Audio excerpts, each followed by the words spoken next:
इस बार वर्ष 2023 में भाई दूज की तिथि तारीख को लेकर बहुत ज़्यादा कन्फ्यूजन हो रहा है कि यह त्यौहार 14 नवंबर को मनाना अधिक श्रेष्ठ है या फिर 15 नवंबर को मनाना अधिक श्रेष्ठ है।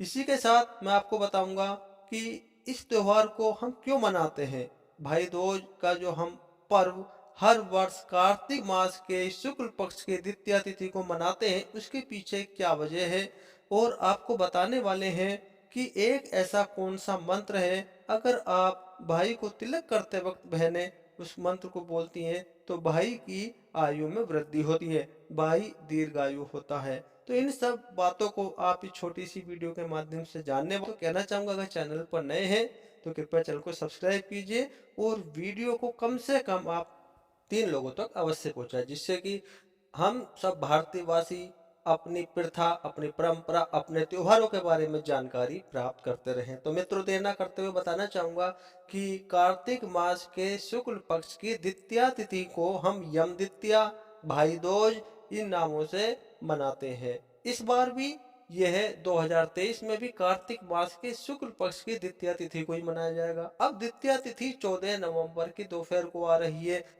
द्वितीय तिथि प्रारंभ हो रही है 14 नवंबर को 2:37 पर और ये रहने वाली है 15 नवंबर को 1:47 तक। तो जो व्यक्ति 14 नवंबर को भाई दूज मनाना चाहते हैं या मना रहे हैं तो उनके लिए तिलक का शुभ मुहूर्त रहेगा 2:47 के बाद। 2:47 के बाद से बहनें अपने भाइयों के तिलक कर सकती हैं।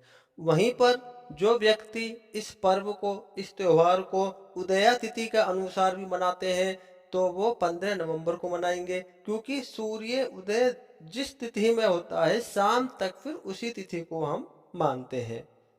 तो 15 नवंबर को सूर्य उदय से लेकर 1:37 तक का समय शुभ है।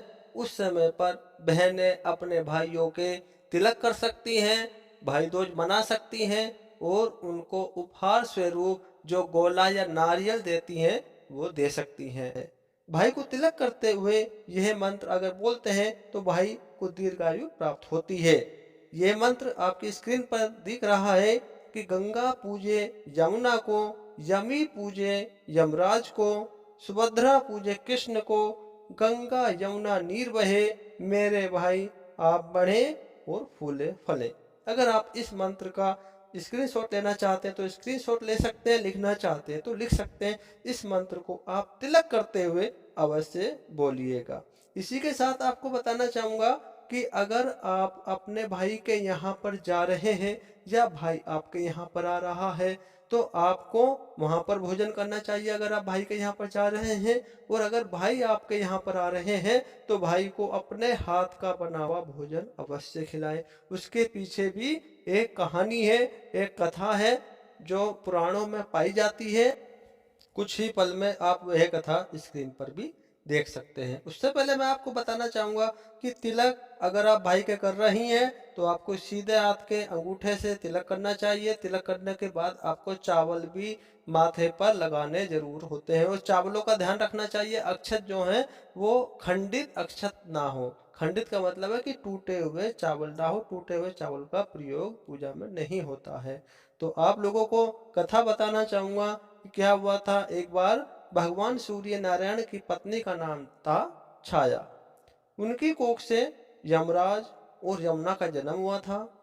यमुना यमराज से जो उनके भाई थे बहुत ज्यादा स्नेह करती थी, प्यार करती थी, दुलार करती थी। वे उससे बराबर निवेदन करती थी कि अपने इष्ट मित्रों के साथ उनके घर पर भोजन करने के लिए आए। लेकिन यमराज बिजी रहने के कारण उसकी बात को टालते रहते थे। फिर एक दिन कार्तिक मास के शुक्ल पक्ष की द्वितीया तिथि आई और यमुना ने उस दिन यमराज को भोजन के लिए निमंत्रण दिया और उसे अपने घर आने के लिए वचनबद्ध भी किया। अब यमराज ने सोचा कि मैं तो प्राणों को हरने वाला हूँ, कोई भी मुझे अपने घर पर नहीं बुला, तो अगर बहन ने बुलाया तो मुझे जाना चाहिए। तो बहन के घर जाते समय यमराज ने नरक में निवास करने वाले सभी जीवों को मुक्त कर दिया। वो यमराज को अपने घर आया देखकर यमुना की तो खुशी का ठिकाना नहीं रहा।